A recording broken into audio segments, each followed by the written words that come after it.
Welcome to this 19th edition of the International Conference on Quality in Education, dedicated to the theme of digital transformation of educational systems at the service of quality and equity.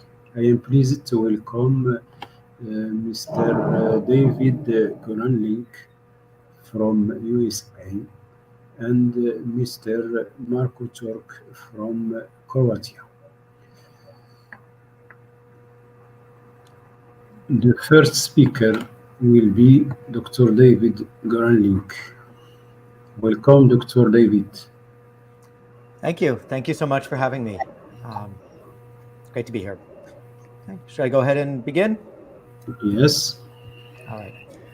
Thank you. Well, good. Well, thanks for joining me today. I am David Gronlink from Kaleidoscope Learning in New York and also from Columbia University. And my background is really at the intersection of online learning and really in education, artificial intelligence, computer science, and cognitive science. So how do people think and learn? How can we best use technology to improve education and also job performance? A lot of my own work has been on the corporate learning side, working with companies to help employees do their jobs better through online learning and uses of technology, and also in higher education. And then I do teach online learning design at Columbia University as well. And what I'm going to talk about today, in the time that we have, is how we can use technology to help us create experiences that learners connect with emotionally.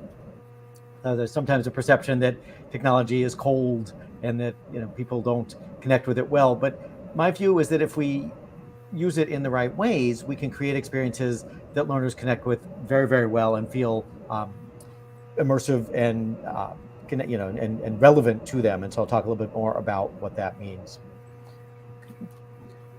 So, all right, one question I want to start with is what makes for a great learning experience? And I run a lot of different seminars in different places. And this is a question that I ask regularly. I ask it in my class at Columbia, and I ask it when I do seminars at companies and at my conference and elsewhere. I have a conference every June in New York. And I ask people what their greatest learning experiences were. And very often, the answers you get are not necessarily from formal education. So here's a couple of examples. I asked some people who were not exactly these people, but were somewhat like these people. And I asked what their memorable learning experiences were. And so those three of the stories that I got were as follows. One was a woman who said her most memorable experience was when her sister taught her how to drive a car. So she learned how to drive a car. In the US, that's typically when you're 16 years old. She learned from her sister, who was her older sister. They sat together in the car. Her sister taught her all the tricks, showed her the basics, showed her everything that she needed to know. And they bonded significantly over that. They worked really well together.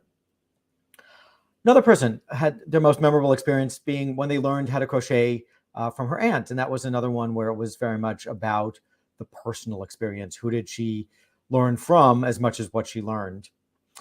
And then this guy on the right, his experience was from childhood when he had a great soccer coach, football, I know, to the rest of the world, and great teammates. So he had a big sports experience where he really appreciated the collaboration with his teammates and what he learned from his coaches and the sort of the bond that they formed. And one of the things that comes through across all of these is some sense of an emotional bond. And in these people's experiences, it was, with a person, right? It was with their sister or their aunt or their coach and their teammates.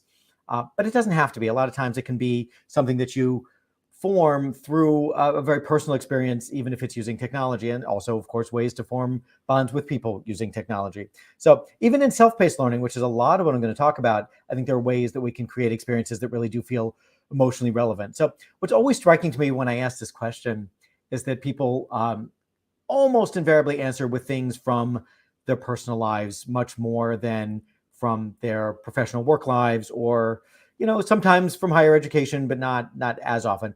Very rarely from the corporate learning world. So it's interesting how so many of the experiences that people really enjoyed came from something a little bit less formal and something a little bit more personal.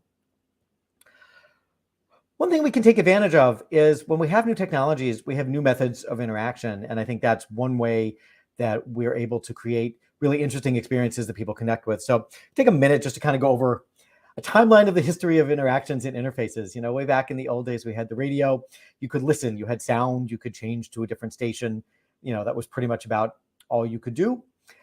Gave way to televisions, which once looked like this, if we can remember that they looked like this. So we had sound and we had picture, although interestingly, this was before my time, but a lot of the earlier television shows had some things in common with radio programs as well, that people weren't really fully accustomed to initially how to use the medium in its best ways. Later on, we had VCRs. We could record, and that gave us the ability to time shift and sort of place shift. We could watch anywhere on any television or any monitor, and particularly we could watch when we wanted. So, the early VCRs compared to some of the things today weren't the easiest things in the world to use, but they were pretty good. They did the job, and you would record, you'd record on tape and watch when you wanted. So that's another interface advantage that changed the way that people interacted with technology. Other controllers, joysticks, and other video game controllers have had a big big effect. Obviously, computers and the standard mouse and interface. Moving from desktops to laptops, we had portability, and then smartphones and tablets have really changed all sorts of things that were so much more mobile, and there's just so much more to come. But with each new technology comes a new set of interface possibilities. And we have more coming. So virtual reality is becoming more and more popular. So one way to use this is for online simulations in a very immersive way. Put people in a very realistic feeling practice environment and see what happens from there. And so that's one thing that we can do. There was a survey done by the E-Learning Guild, which is kind of the big group in the US that works with organizations and does some research on organizational learning. When they asked a couple years ago if there were opportunities for VR in the future, almost 2/3 of people said yes.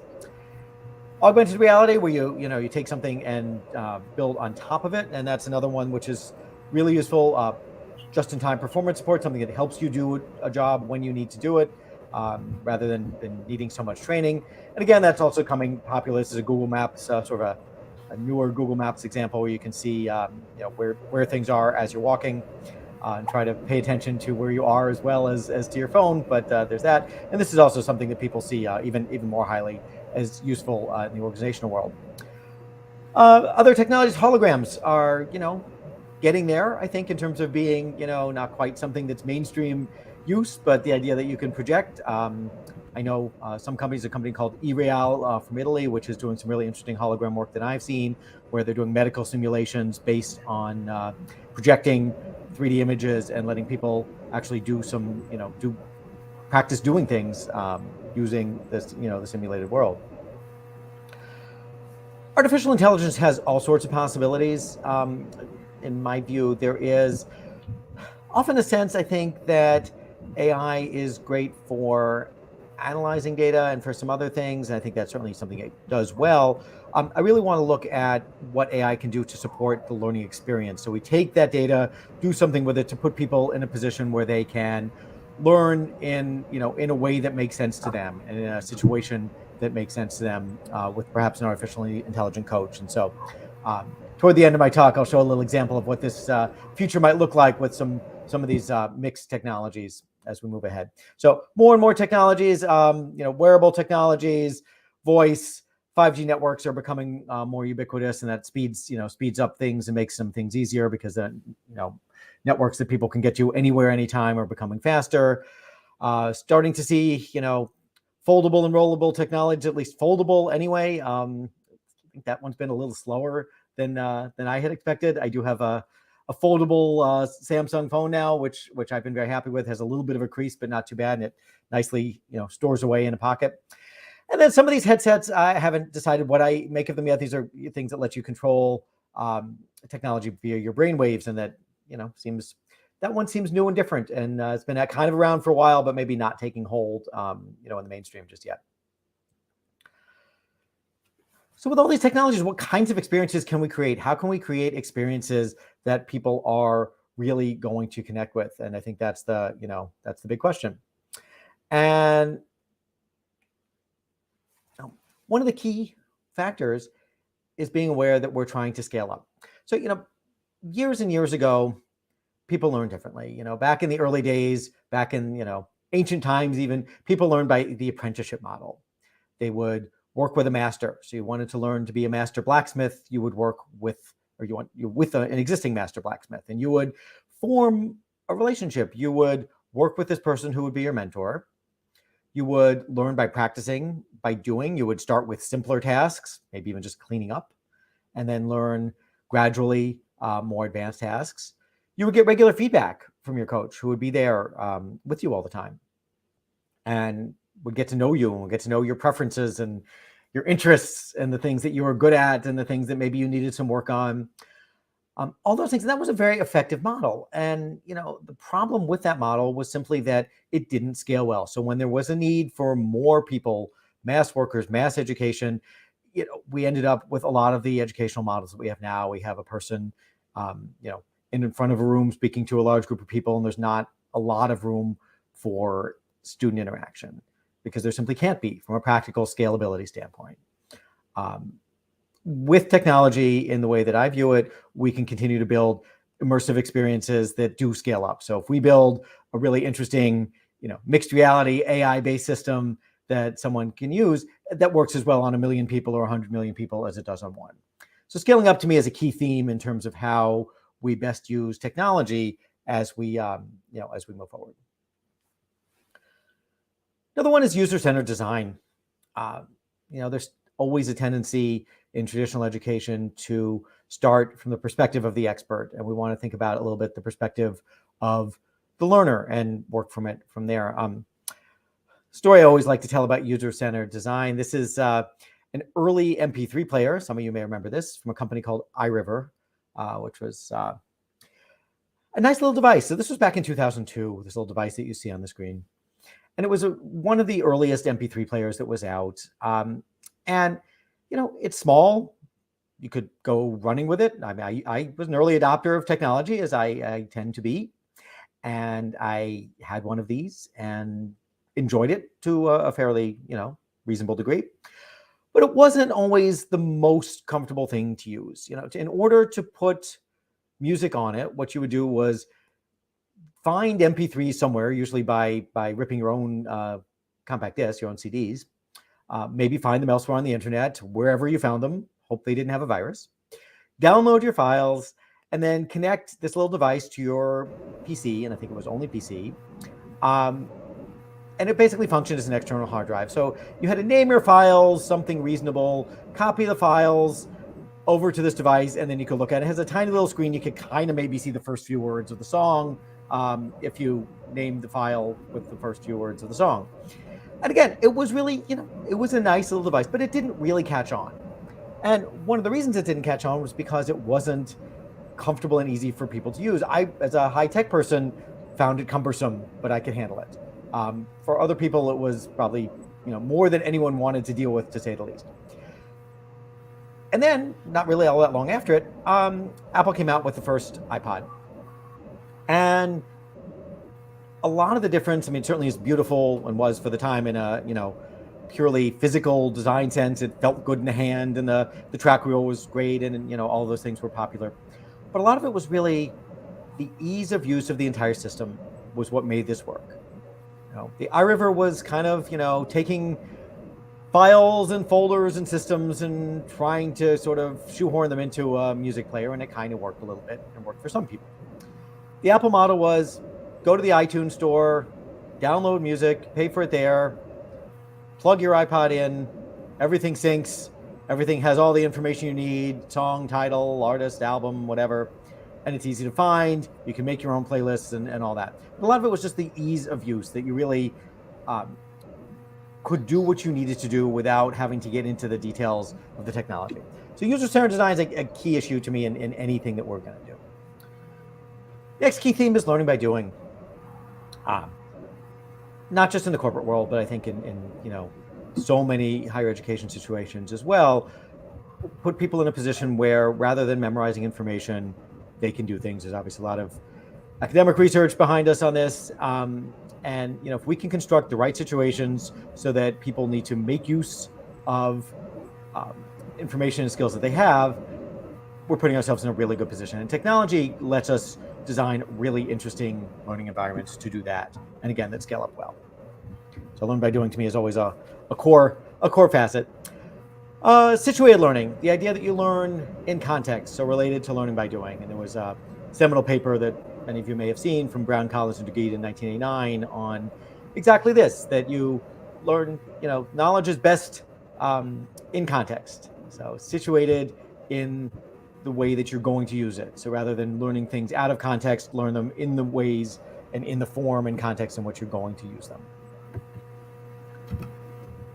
In the work world, just-in-time performance support is the idea that instead of being trained on a certain task or learning to memorize information that you may use, give you more things that can help you just when you need them, and integrate that into your work life. So if I'm working as a maintenance technician, well, there's certainly a lot of things I need to know. There are things I know how to do and need to understand as basic principles that underlie what my work is going to be. So it's not an argument against all of that, but there's a lot that you need that can help just in time when you need it. So I'm up against an air conditioner I haven't seen before or don't remember the details of. I can go on my phone and see a little bit of a video tutorial, or I can go on my phone and see a diagram of the parts or whatever I need. So just-in-time performance support is a wonderful, wonderful method to use particularly in the job world. Workflow learning is a related concept, the idea that you learn in the context of your workflow. So you may need to learn something that's a little bit more than just, a performance support piece that helps you do it, but that you're in the right position to learn when you're already doing the job and you're learning it in the context of your regular work, and it's not divorced from your actual work. Collaboration, I think we spent, the last several years since the beginning of the pandemic, collaborating online more probably than ever before, but creating the right situations for people to collaborate, the right kinds of tasks so that they have roles to play and people to work with and can learn from each other is obviously a critical factor. And then I mentioned analytics before, where you can take there's just a lot of data the technology can collect for us that we can then use as part of the experience. And all of those, I think, are key underlying features. So given all that, what can we do next? All sorts of different experiences, some with holograms, some with AI, some with virtual reality, some with things we haven't thought of yet. One way I like to look at this is that there's kind of an old model of what learning technologies are considered, and this is a little bit probably more in the corporate world, but that there's an idea that we take learning theory and technology and we bring them together, and that's learning technologies. And I see it very, very differently. I see this as taking things from a lot of different areas and combining them. Learning theory, technology, user experience design, cognitive science, bring them all together, and that's where we get what learning technologies really are. It's not mimicking the old models that we have and just mimicking the classroom model in technology, but it's coming up with new ideas and new concepts that take full advantage of the affordances of the different types of technologies that we have. And that's where we're in a position to create experiences that people can really enjoy, really connect with, make them feel valued as students and as workers and as human beings. And I think that's the opportunity that we have to continue to explore the ways that we use technology and continue to improve the ways that we use technology for learning. So what I want to show before I wrap up is a potential future learning experience that kind of brings some of this together. So in this, we have a student. This is a student in this imaginary world in his bedroom, and he's studying ancient Greece. And so in this world, the world is suddenly projected onto his wall, and he's able to explore it there. And so we're going to zoom in on his view, which is that of ancient Greece. And he is an AI coach. So he may ask via text or speaking, whatever he wants, is that the Acropolis? And an AI coach comes up and says, yes, actually it is. There were a number of buildings that were known as an Acropolis in ancient Greece.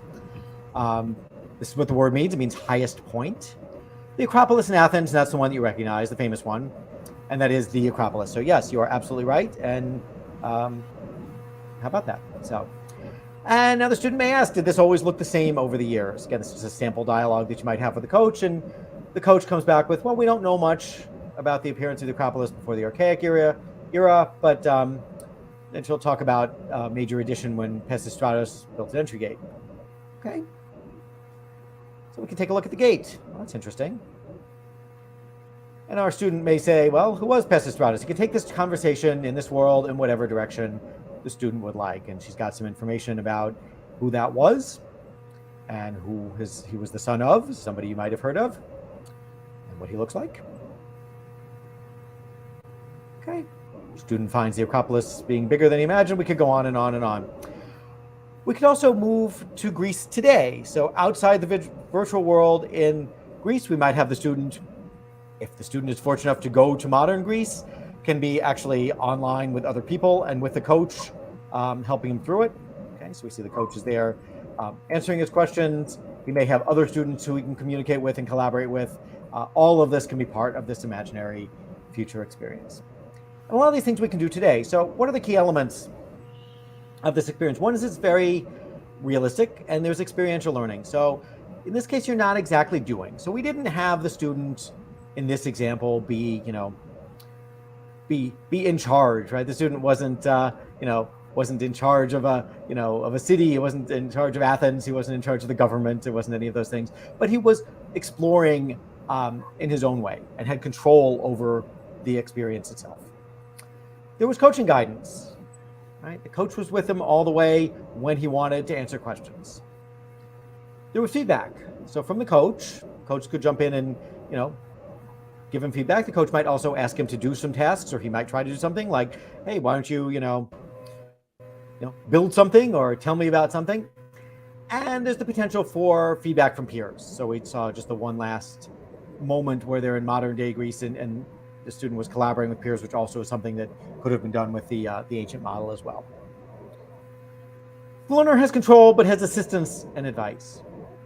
Right? So, when you're going somewhere new to you, you might go there with your own interests. You might say, I just want to explore. You might have read a lot about it. It might be a place that you know a lot about or have specific ideas, but it might not be. And so to have a coach with you when you need it provides invaluable advice, invaluable, just very, very valuable learning expertise, and can guide the student where, here's something you might find interesting.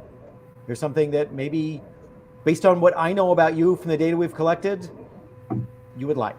So there's a whole lot that we can do, and this is just sort of a jumping off point for more things. So it's an immersive and personalized and meaningful experience. So this is the kind of thing that you can emotionally connect with. You feel like you have control, you get to do something that you find interesting. There are elements of the experience that really are likely to relate to you because the system knows about you as the student and can help find things that are of interest. And I think there could be a lot more learned by doing in sort of another example than maybe I showed here as well. So overall, there's an emotional connection to this kind of experience. So to summarize a little bit about what new learning experiences can be, make the most of new technologies. So each technology has its own special capabilities, special interfaces. There are different things that you might want to do on a mobile device than you would want to do on a large stationary device. A museum exhibit is different from, something you do on your phone, and so on. Active learning by doing, and situated learning are the underlying principles. So this is really a marriage of progressive educational philosophy and modern technology. It's, I think, what underlies, kind of the vision that I have in mind. I've kind of been exploring. Just-in-time learning, performance support are key, certainly for workplace learning purposes, but really in terms of any skills, you can learn things, a lot more when you're ready and when you are, at the right moment to learn. Again, personalized, relevant, immersive experiences, resulting in an emotional connection. And so as the student, you feel involved, you feel as if you're part of this, it's something that matters to you. It's not just what you're being told to do, and you get a lot of say in how things play out. So it's really, to me, about the experience, and we can create all sorts of experiences. So I want to close with a quote from Isaac Asimov, and this is from December of 1983. So, almost 40 years ago, he predicted the world of 2019, and we are, I am aware, now past 2019. And he said, education, which must be revolutionized in the new world, will be revolutionized by the very agency that requires the revolution, the computer. Okay, so this is in 1983. There'll be an opportunity, finally, for every youngster, every person, to learn what they want to learn in their own time, their own speed, their own way. And education will become fun. It won't be, it won't be a chore. It'll become fun because it'll bubble up from within rather than being forced in from without. So that's, I think, very much in line with the philosophy that I have, and a lot of work that I think many people here at this conference are doing as well, about where we can go. And so, this is from 1983, and that's not quite where we usually are yet. And that's where I personally would like to see more and more learning experiences go. And, with newer technologies, we have many opportunities to do so and to get there more and more. So that's going to wrap up my part. And I think there's a little bit of time for questions. Thank you so much for spending time with me. Again, thanks so much for the time. And if you want to reach me, here are some good ways to reach me via email, and then my own website, conference that I run in New York in June, and my company's website. All of those are good places to reach me at Kaleidoscope Learning and Columbia University, and also the Learning Ideas Conference. So thank you once again, and thanks so much for having me. And there's time for a few questions, I think, if there are any. Thank you so much, David, for your interesting presentation, which focuses on new methods of interaction, augmented reality, holograms, artificial intelligence, and situated and collaborative learning, and finally building the new model for learning technologies in order to design new experiences that make the most of new technologies. Thank you very much, David. And now I have the pleasure to give the floor to Marko Turk from Croatia. Yeah, thank you very much. Thank you all for having me. Just a second, I need to share my presentation.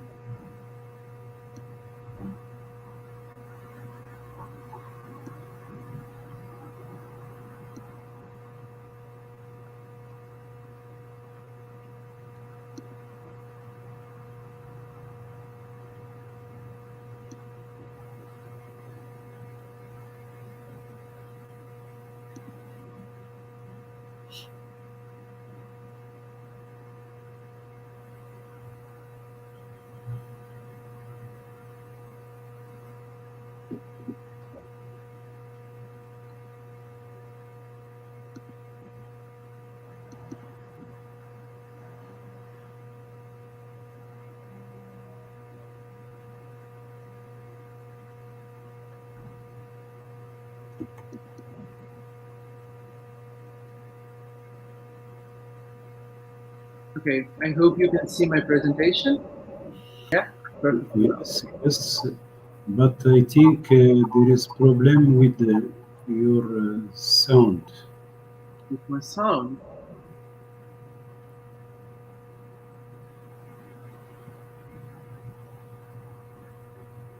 Well, my microphone is not muted, so I don't know why. Can you hear me? Okay. Okay, excellent. So the title of my presentation is "What Grading System Do We Need?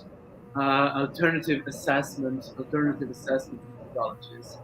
First of all, I would like to thank you to organizers for their invitation. So my name is Marko Turk, and I am an associate professor in higher education pedagogy. My background is in educational sciences. I got my PhD in higher education, and I've been teaching higher education pedagogies, learning theory, research methods, and qualitative methodology. Um, Currently, I serve as a Vice Dean for Research and International Cooperation at the University of Applied Sciences Par Rijeka in Croatia. And as I said, today I'm going to talk about different assessment methodologies, or I'm going to try to answer the question: what grading system do we need? Here on the slide, you can see my outline for today's presentation. After a short introduction, I've decided to present my topic through 6 different stories about grading. And I've titled these stories, as you can see on the slide, Plus Minus, A Case Against Grades, Assessment, Merla-Sparks Study, the Pass-Fail System, and absolutely gradeless learning. And at the end, I will have just a short wrap up, and as you can see on the slide, instead of conclusion. So let's start. Firstly, I want to say that my presentation is based on initial literature review that my research team and I've done for our new research project. So I would say that this presentation is also the first presentation related to this topic that we are going to deal with in the next couple of months. So let's start with some basics. The grading system, I would say that the grading system appears as an indispensable part of contemporary undergraduate education. Teachers use grades to assess, to compare, and reward students' academic performance. Students, in turn, subjectively judge their academic accomplishments based on grades. And students use the grading scale as some sort of yardstick to compare their performance with themselves, their fellow students, peers, and so on. For instance, Joel Beatty, in his study in 2004, suggests that through so-called capitalistic logic, grades can be perceived as an accumulated capital that later could be converted into better career options. As a result, students quickly realize the significance of grades, high GPA, and test scores for their future professional careers, which stimulates learning for grades. Higher education theorists and practitioners are concerned that today too many students believe that grades are more important for success in life than acquired knowledge, the ability to learn throughout a lifetime, and hard work on campus. For instance, Kahn states in his research results and in his discussion that grades create a preference for the easiest possible task. According to him, to minimize the chances of failing, students would rather choose an easier task and by doing so put success above learning. Thus, such an attitude shifts students' attention from the process of learning to its outcomes, for example, test scores. Hence, many students are grade driven, not to say grade grubbing, and this preoccupation begins surprisingly early in life. Learners develop strategies to focus only on what will gain them higher grades, and teachers are pressured to teach to the test to produce higher educational results. Consequently, it discredits education. It discredits education itself. Some research results showed that only 7% out of 9,100 students expressed that they do not care what grades they receive, yet most of them feel pressure to get higher grades. The purpose of learning is not, of course, and in that context, we have to discuss that the purpose of learning is not an acquisition of grades. Education is valuable for multiple other reasons. And negative effects of grading provoke reasonable debates among educators, among scholars, about alternative ways to evaluate, motivate, and communicate feedback.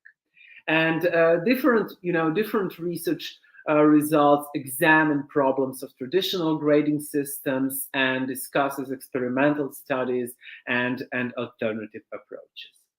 After this introduction, I will start with the first story as I've announced. And the first story I've titled Plus Minus, Can We Just Refine the Current System? I would like to start with one statement that the creation of such a system was a response to universities' concerns over grade inflation, ability to differentiate between students, and ability to motivate students to aspire to learn more. Moreover, proponents agree that plus-minus grading is fairer and more precise. Grade inflation goes down due to the grading system because it broadens the grading scale and reduces the range of differences between the students. And the ability to differentiate students also develops because of the additional grades that can express, the knowledge of people more qualitatively. Speaking about the ability to motivate students, there is a great chance for students to learn more than average because of the possibility to get at least a grade with a plus than usual. However, some research results show that the plus-minus grading system does not help to motivate students more than the standard one. The authors compared the standard and the plus-minus grading systems by allowing students to choose the preferable variant for themselves. And the main idea is to find out in which grading system the motivation and achievement of the students are higher and what they depend on. General thoughts that motivation will arise and students' achievement will get higher as well overinflated. There are some reasons for it. Firstly, the research does not show the evident difference between the two grading systems, and students who study for an A lose their motivation because there is no possibility of getting an A+. Moreover, the data shows that there is no increase of motivation, but it does not mean that the system actually does not have the ability to motivate students. Authors say that for the inclusion of such a grading system to the universities, the research should be continued and the research should be more extended with different research participants and with more diversified research participants and institutional context.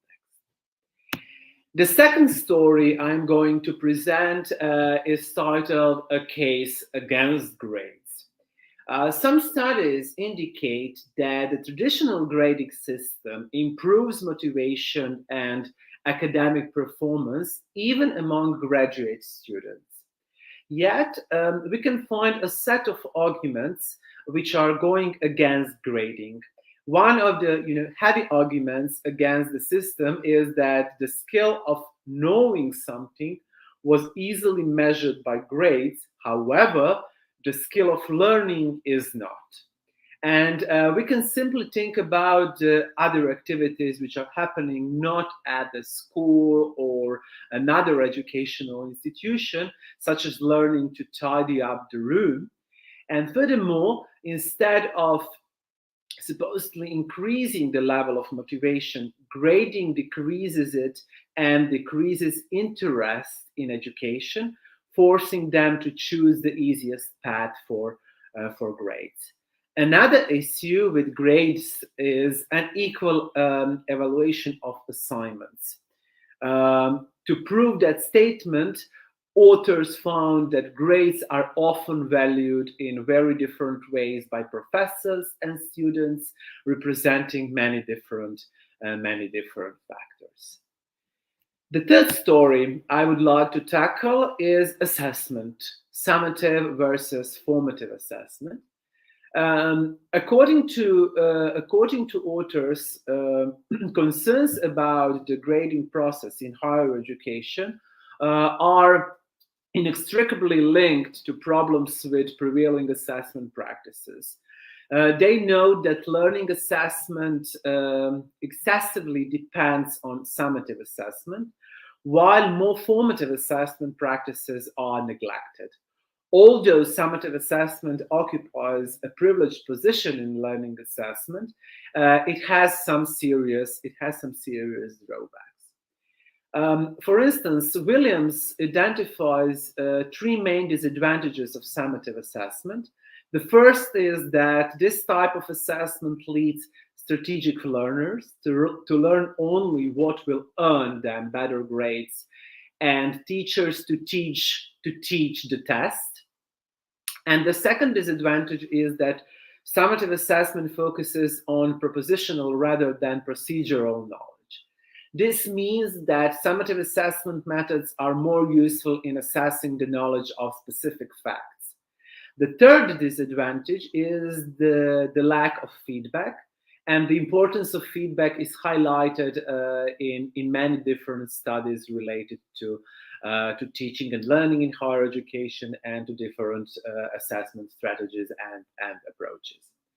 The results of different studies indicate that detailed feedback played a significant role in improving student scores, regardless of the score of the feedback. Receiving a grade along with feedback resulted in a decrease in performance. However, those who had not received feedback showed a performance improvement when they received a grade. The authors concluded that descriptive feedback is the most advantageous information that should be provided to students. So receiving grades can be beneficial when no other means of feedback is available. However, grades divert students' attention from their work to the self, and by doing so reduce the sense of self-efficacy. The alternative to summative assessment is formative assessment methods that focus more on feedback. In other words, all those activities conducted by teachers and or their students that provide information that can be used as feedback to change the teaching and learning activities in which they are engaged. Also, some studies confirmed the effectiveness of formative assessment. And for instance, in one study done 5 years ago, 12 classes were selected to participate in the study and complete specific tasks over 3 sessions. Students were divided into 3 groups with different feedback conditions. One group received a numerical grade, another group received detailed test-related feedback, and the third group received both. The results show that the performance of the group that received only detailed feedback improved significantly, while the 2 groups that received grades performed worse. Authors, after analyzing the study, concluded that although detailed feedback can be helpful, it can also be undermined by the negative motivational effects of normative feedback, for instance, giving grades.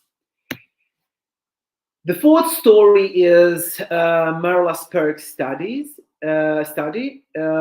And this study might be explained with this subtitle: almost no grades plus individual feedback, more learning progress. Merlas-Perks conducted a year-long experimental module where she tested an approach without communicating grades to students, but instead gave extensive written feedback and praised the individual progress of her students. Although she primarily focused on, so to speak, bottom group of students, her approach demonstrated surprising positive results. So for those, let's say, weak students, Merlas-Perks offered a new grading system. First, she changed the rigid teacher-dominated program to a flexible, student-oriented one. She announced on the first day of class that no report cards would be given in this class, no tests would be given for at least 6 weeks, and grades would be suspended indefinitely. And for many students, grades and tests are extremely stressful, especially for those who have difficulties in the learning process. But Merlas-Perks in the very beginning of the course has reduced the student stress level, saying that at least in the next 6 weeks, students will have no tests and the grade. The results were positive. Merlas-Perks noticed that the books were read more carefully by the students when they knew that there was no test in future on this book. Moreover, praise played on one of the main roles in the system, because with the help of praise from the teacher, a routine homework became a pleasure for students. And she also noticed that, and now I will quote her, "I can say that more work was done that first 6 weeks than I had ever seen in any class grouping." And it was so because students were motivated and saw their progress, not the grade, which can be negative or positive. In this case, students were oriented to work for the result, not the grade, so the learning process became more interesting and less painful. Next story is titled "The Pass-Fail System: More Internal Motivation but Less Strive for Excellence." The pass-fail system is another attempt to increase students' motivation and repair traditional grading system problems. A student with the non-traditional form of grading works to master the subject, which means that that he or she is motivated to learn for himself. And another benefit is the pass-fail grading system, which allows students to be free in their discovery of the subject without fearing getting bad grades in the conventional system. Moreover, such a system allows students to not be excellent in every subject. However, some research results show that the non-traditional system, such as pass-fail, does not motivate students to study harder. As a result, the conclusion is that the pass-fail system has disadvantages as well. All in all, considering the non-traditional grading trajectory for students' motivation does not truly work, even if the system in theory seems to be an effective way to help students motivate themselves to study harder and more in practice. There is no certain positive effect. And the last story is related to absolutely gradeless learning. And I will start this story with a quotation made by Brooke Ott 3 years ago. In a perfect world, there would be no grades. So for a long period of time, grades have been used as a tool for motivation. However, the question is, can we find an other optional source of motivation which are not grades? Or in other words, can education be gradeless at all? Question that we can raise is, can we still support the well-being of students' academic life without a grading system, pass-fail courses, and other alternatives? According to history, gradeless learning started to be implicated in the 20th century. However, the first results were not clear and pleasant, and the effectiveness of gradeless education was under question. So some of the institutions came to the previous methodology which they were using before. Recent results still indicate mixed results almost after 10 to 20 years. On the one hand, for instance, research showed that this system does not affect a lot of students' learning. On the other hand, gradeless learning is used to support students during the high academic pressures of higher education, increase cooperation between groups, decrease the strict competition, and improve the well-being of students. So as a result, this methodology of totally rejecting grades is rare. And to conclude, or instead of conclusion, from the research results that I've presented, it might be said that research demonstrates the ongoing conversation in education about the issues and problems of the traditional grading system. Quantitative grading has some negative impact on students, and current experimental studies show that the gradeless and pass-fail systems, although they reduce stress in students, result in worse motivation and academic performance than traditional grading systems. Formative assessment and individual feedback demonstrate promising preliminary results to supplement or replace summative assessment, but further research is needed in that context. However, alternative assessment approaches are not developed enough to replace the traditional grading system completely, and that is the place, or that is the place where we can find, as researchers, place for our further investigation and for our further discussions and empirical research. Last but not least, thank you very much for your attention. And if you have any questions or you would like to discuss some open issues from my presentation, please do not hesitate to share. Thank you very much.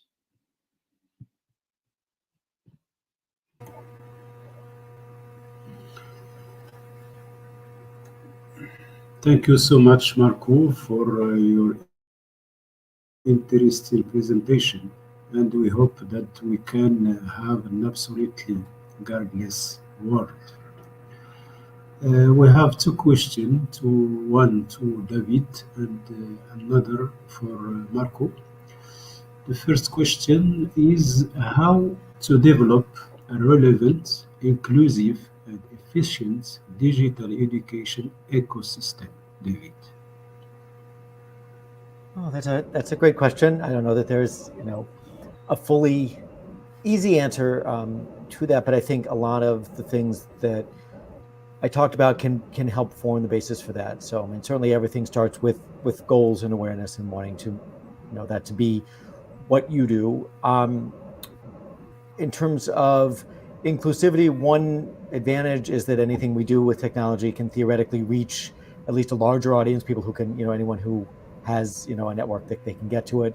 And so that extends the reach of things that maybe, I've had in my own life, I've had some really nice educational experiences, some of which were only available to people, for example, at a certain school. And the idea, I think, is some of these experiences that I'm talking about can then be available to everyone. But then I think beyond that, in the design of anything is sort of the need to be aware and the need to think through what it is that you are creating and what situations are you creating so that they are inclusive and that they can be part of an overall ecosystem. So I think that is where I'd like to, also where I see things ideally going, that through the use of technology in a lot of these ways, we can create things that can be accessible to all and be created for anyone. So, but there's a lot of thought behind it, as well as obviously as well as the technology. Thank you so much. Another question for Marco. How to develop students' digital capability in a guardless world? Sorry, can you repeat once again the question because I didn't hear the last one. The second. How to develop students' digital capabilities in a guardless world. Ah, okay, thank you. Interesting question, I have to say, and I have to be honest. I've never thought about this type of question, especially in the context of digital environment. However, in my point of view, I would say that digital environments and digital skills in nowadays, in this context, we can find different opportunities and different possibilities that we can use, not to grade, I would say, not to grade students' skills in a traditional way, I would say. One of potential way how to develop digital competences in gradeless system, it would be through to different experiential learning, to practice, to different examples of, for instance, service learning or different aspects that students might be involved in to tackle their digital competencies and their digital skills. Thank you. So ends the second session. Thank you all for your excellent contribution to our conference. And don't forget to connect tomorrow in order to follow the next sessions of CIMQUSEF19. Thank you very much and goodbye. Thank you. Bye bye. Thank you. Bye bye. Have a great evening.